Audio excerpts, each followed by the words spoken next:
तो इन्हीं तीनों तस्वीरों को आपने देखा, सियासी घटनाक्रम कैसे कैसे बदल रहे हैं, कितनी तेजी के साथ बदल रहे हैं। और एक बड़ी खबर इसी से जुड़ी हुई, राजस्थान कांग्रेस में सियासी घमासान पर सूत्र कहते हैं कि सियासी घमासान के बीच सचिन पायलट को आलाकमान की दो टूक है। आलाकमान दबाव की राजनीति बर्दाश्त नहीं करेगा। पायलट गुट को 3 से ज्यादा मंत्री पद नहीं मिलेंगे, यह भी कह दिया गया। और सचिन पायलट जबकि चाहते थे कम से कम 5 से 6 मंत्री शामिल हो जाएं, यानी कि 6 विधायक कम से कम मंत्री बन जाएं, मंत्रिमंडल में उनका एक प्रभाव हो। ज्यादा मंत्री होंगे तो जाहिर तौर पर ज्यादा प्रभाव होगा, लेकिन इस बात को अस्वीकार कर दिया है आलाकमान ने। 3 से ज्यादा लोगों को मौका नहीं मिलेगा, यह साफ साफ।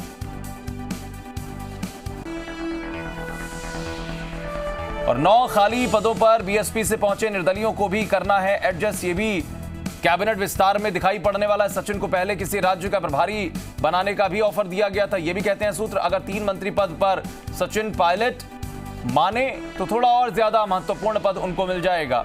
सचिन अगर करते हैं पार्टी का ऑफर स्वीकार तो सीएम और आलाकमान कभी भी उन्हें मंत्रिमंडल विस्तार कर देंगे। और आलाकमान से सियासी घमासान पर साफ किया, राजस्थान में गहलोत ही पार्टी के नंबर 1 नेता हैं। सचिन को उनके समन्वय से आगे बढ़ना होगा। 6 दिन से दिल्ली में डेरा डाले हुए हैं सचिन पायलट, और उनके गुट के साथ में लगातार जो उनके विधायक हैं वो भी छिटकते हुए नजर आते हैं।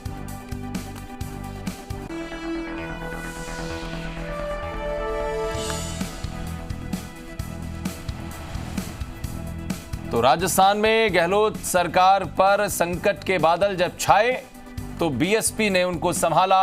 ऐसा बीएसपी के वो विधायक कहते हैं जो कांग्रेस में आ गए।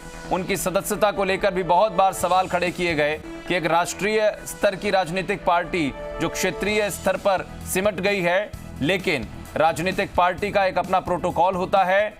उसके राष्ट्रीय अध्यक्ष या महासचिव के बिना या जो भी पार्टी का संविधान है उसकी बात किए बिना कैसे कोई किसी और राजनीतिक दल में विलय कर जाता है। इसको लेकर सवाल भी खड़े हुए थे कि क्यों अगर वो विलय कर चुके हैं तो कांग्रेस का उनको उनकी सदस्यता नहीं दिला दी जाती। इस पर बहुत सारे विमर्श शुरू हुए थे, लेकिन आखिर में वही चीजें अब सामने आकर खड़ी हो गई हैं।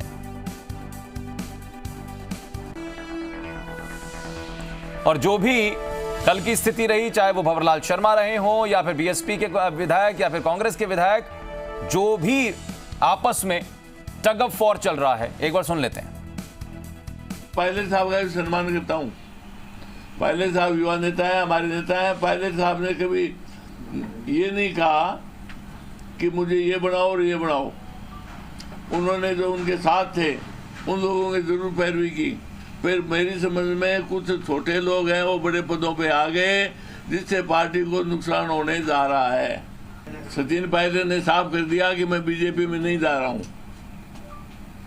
और बाकी तो सचिन पायलट साहब अपनी बात वो जाने, बाकी मेरी बात मैं जानूं, पर उन्होंने स्पष्ट कर दिया कि मैं बीजेपी में नहीं जा रहा हूं, नहीं जा रहा हूं, नहीं जाएंगे। पार्टी को हम लोगों ने, कांग्रेस पार्टी को, कांग्रेस की सरकार को स्थिर किया। एक तरफ हम इतना बड़ा त्याग दे रहे हैं, वहीं दूसरी तरफ जैसा कि गुड्डा साहब ने कहा कि हम लोगों को दूसरी निगाह से देखा जा रहा है। ये बड़ा दुर्भाग्यपूर्ण है कि यहाँ से ऐसे 10-20 लोग चले जाते हैं और फिर तफरी करके वापस आ जाते हैं, फिर उनका स्वागत हो जाता है। ये भी बहुत टाइम नहीं करता। अगर हम 10 और 6 लोग नहीं होते, 19 लोगों के जाने के बाद तो बहुमत तो खत्म हो ही गया था। तो उन लोगों की वजह से तो सरकार गिर चुकी थी। वो बार बार एक बात कहते हैं कि कांग्रेस पार्टी का हाईकमान कांग्रेस कार्यकर्ताओं की सुना। किन कार्यकर्ताओं की बात कर रहे हैं? गद्दार।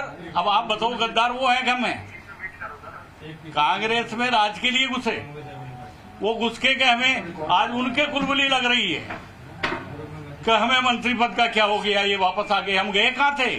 हम तो प्रियंका जी से मिलने गए थे, हम राहुल जी से मिलने गए थे। ऐसे लोग अगर कांग्रेस पार्टी को अनुशासन का पाठ पढ़ाएंगे या गद्दार कौन है कौन वफादार है इसकी परिभाषा देने लगेंगे तो मैं समझता हूं कि कांग्रेस पार्टी के लिए ठीक नहीं है। बात यह है कि कौन पार्टी में रहकर अपनी आवाज को उठा रहा है और कौन ये चाह रहा है कि ये लोग वापस भाग जाए।